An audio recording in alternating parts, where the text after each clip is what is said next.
आप देख रहे हैं जन अदालत समाचार।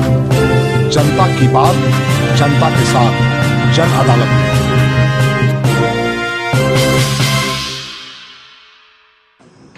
आज कोच में लोजपा रामविलास गुट की एक महत्वपूर्ण बैठक की गई, जिसमें विधानसभा के पूर्व प्रत्याशी सह प्रदेश महासचिव कमलेश शर्मा ने अपने कार्यकर्ताओं में उत्साह भरते हुए कहा कि इस बार 2005 में लोजपा ने यहां जीत स्थापित कीर्तिमान स्थापित किया था।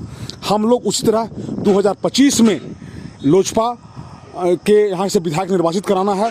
उन्होंने कोच और टेकारी की अनेक पंचायतों में अनेक कार्यकर्ताओं को प्रमुख का पद पंचायत अध्यक्ष का पदभार सौंपा और कहा कि आपके पंचायत में जो गरीब गुरबा हैं, दलित हैं, महादलित हैं, अकेलियत हैं, अति पिछड़ा है, उनको समाज के मुख्य धारा में लाना है।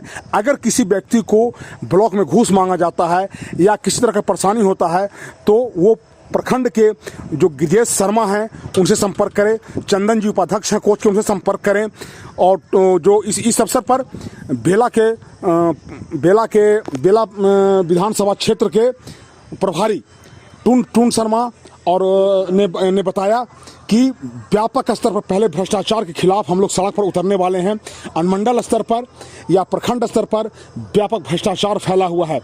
किसी गरीब का बगैर घूस के काम नहीं होता है। इस अवसर पर पवन सिंह ने कहा कि हम लोग इस बार 2025 में लोजपा रामविलास गुट फतह करेंगे और कमलेश शर्मा को भारी बहुमत से विधायक बना करके हम लोग विधानसभा भेजने का काम करेंगे। इस अवसर पर भारी संख्या में महिलाएं उपस्थित थी। गया की महिला विंग जो महिला अध्यक्षा हैं लोजपा की, मीना देवी, वो भी मौजूद थी। उन सारे महिलाओं ने कहा कि हम लोग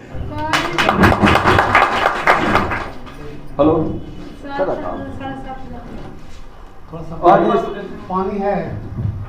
टिकारी विधानसभा के लोक जनशक्ति पार्टी का संगठन विस्तार एवं समीक्षा बैठक की कोच प्रखंड के टिकारी की ऐतिहासिक धरती हम लोग का कोच प्रखंड में आज यहाँ अवस्थित इस कोड़िया ग्राम में हमारे इस कार्यक्रम के अध्यक्षता कर रहे हमारे कोच प्रखंड के जुझारू एवं हर समय आप लोग के बीच में रहने वाले प्रखंड अध्यक्ष गिरिजेश शर्मा जी और हमारे इस कार्यक्रम का संचालन कर रहे टिकारी प्रखंड के जुझारू साथी भाई अजय पासेता, हम लोग का लोकप्रिय चिराग पासवान जी का बिहार था जो बिहारी था, इस विजन को हर जनता के पास कैसे पहुंचाया जाए।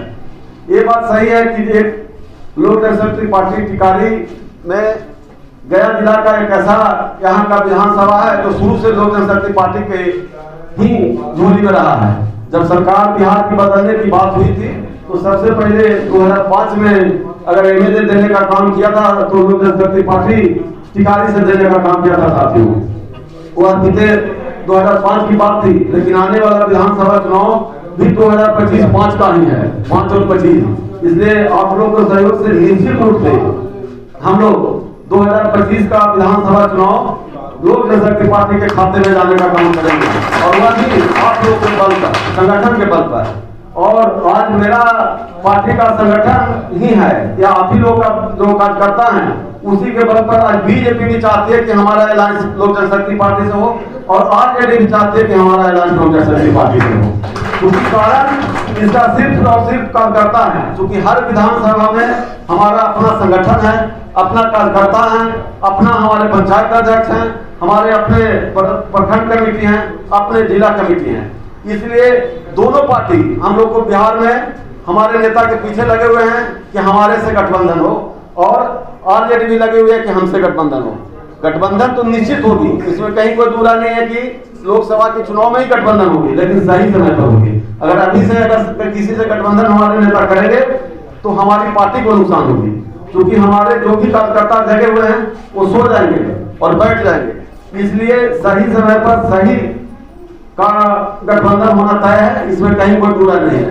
और आने वाला 2024 और 25 आज जिस तरह से हमारे नेता आदरणीय रामविलास पासवान जी का सपना जो बिहार में था, उन्होंने जब संचार मंत्री थे तो बोले थे कि एक समय ऐसा आएगा, सपना स्वर्गीय रामविलास पासवान जी का ही दिन था कि आज आपके कोरोना काल में 5 केजी अनाज मुफ्त में गरीबों का देने का काम कर रहे हैं। और आज तक वो प्रधानमंत्री जी को भी मैं बधाई देना चाहता हूं कि उनके सोचे हुए सपना को साकार करने के लिए प्रधानमंत्री जी ने आज तक उस गरीबों को अनाज देने का योजना विगत 2 सालों से लगातार जारी है। अब रह गई बात धरातल पर इस योजना को मान लीजिए कि वितरण संबंधित शिकायत का, तो मैंने हर समय प्रयास किया हूं कि जो गरीब का जो योजना है वो सभी लाभुक के पास सही ढंग से पहुंचे। इसके लिए जब मैंने यहाँ प्रमुख बना तो सबसे पहले मैं जन वितरण का शिकायत आदरणीय जिला पदाधिकारी गया से करने का साथी काम किया था मैंने। इसके तहत जिला पदाधिकारी महोदय ने 18 पंचायत में जिला का टीम, ऐसा गया जिला में अगर किसी को पता हो तो पता कर ले, फर्स्ट कोच प्रखंड है जिसको मैंने जांच करवाया, वो भी गया का टीम का कोई औपचारिकता चल रही है, बहुत जल्दी कार्रवाई होगा। और उसमें जब मैंने इस तरह का कदम उठाया तो आपके ही कोई भी जनप्रतिनिधि और सभी जनता का जनप्रतिनिधि होते हैं, उन्होंने मेरे खिलाफ दुष्प्रचार कराने का काम किए कि प्रमुख जो है उनके लड़का जो है सभी से 50,000 रुपया महीना मांगने का काम कर रहे हैं। मैं आप लोगों से पूछना चाहता हूं कि क्या मुझे उनके 50,000 रुपये से ही मैं चल रहा हूं या कोई दिक्कत मुझे है? मैं तो अपने पैसे से सारा चीज करता हूं और अपने कमाता हूं, अपने खर्च करता हूं, किसी का आश्रित नहीं रहता हूं। लेकिन इस योजना में भी मैं सभी लाभों को और अपने पंचायत में भी बहुत लोगों को मैंने कहा कि भाई इनका आवास है, आपको आवास बनाइएगा, कहीं कोई एक पैसा घूस देने की जरूरत नहीं है। लेकिन न जाने पब्लिक का बिना पैसा दे हुए उसमें आप लोग भी दोषी है, क्योंकि आपके खाता में पैसा जाता है, संतोष ही नहीं है, क्योंकि बिना मुखिया जी के यहाँ पैसा पहुंचाए हुए किसी पब्लिक को संतोष नहीं कि हमारा इंदिरा आवास का पैसा मिलेगा। आप जानिए कि इंदिरा आवास आज के डेट में न तो मुखिया जी उसके मालिक हैं और न प्रमुख जी मालिक हैं। हम लोग इसलिए हैं कि उसकी निगरानी करना है, हमारा काम है कि उसको देखना है कि सही लाभों को मिल रहा है कि नहीं।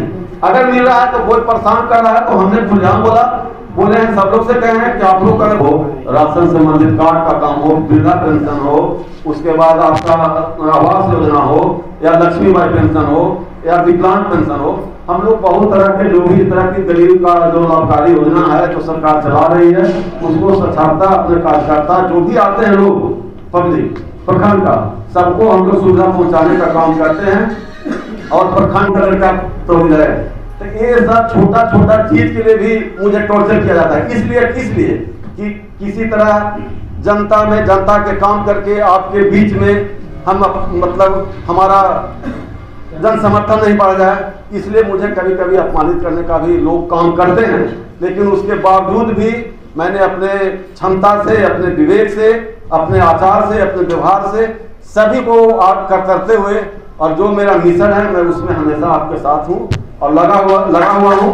और मैं विश्वास करता हूँ कि आपको हमारे रहते कहीं कोई दिक्कत नहीं होगा, कोई झांसा में कोई अभिमाने की बात नहीं है। बहुत सारे हमारे कार्यकर्ता जो हैं जिनको प्रखंड स्तरीय ही हम जानते दोनों सरगना हम लोग को रहेगा और इसमें कहीं कोई दूर नहीं है। और हमारे आदरणीय नेता चिराग पासवान जी का जो कार्यक्रम होगा वो हम ऐतिहासिक कार्यक्रम कराएंगे, क्योंकि टिकारी में हमारे चुनाव के बाद वो कभी आए नहीं है। 2 साल होने जा रहा है हम लोग का इलेक्शन के बाद कभी आए नहीं है, इसलिए उनका जो हम लोग कार्यक्रम लगाएंगे तो पूरे 8 कर दीजिएगा। आप लोग सभी यूट्यूब पर भी देख सकते हैं या अधिक पता कर सकते हैं कि सबसे पहले अगर लोकसभा में अगर 10% को आरक्षण का मांग उठाने वाला भी थे तो रामविलास पासवान जी थे, जो आज लोकसभा में उठाए थे कि गरीब वर्गों को भी 10% आरक्षण मिलना चाहिए। आज उनके आरक्षण मिलने से बहुत सारे गरीब जो वर्ग के विद्यार्थी हैं उनको बहुत सारे एडमिशन में, नौकरी में बहुत फायदा मिला है, ऐसा नहीं है। इसलिए सभी जातीय धर्मों का हम लोग का नेता थे और इसी के तहत आज उनका आज अगर समझिए कि अगर वो जिंदा होते तो देश का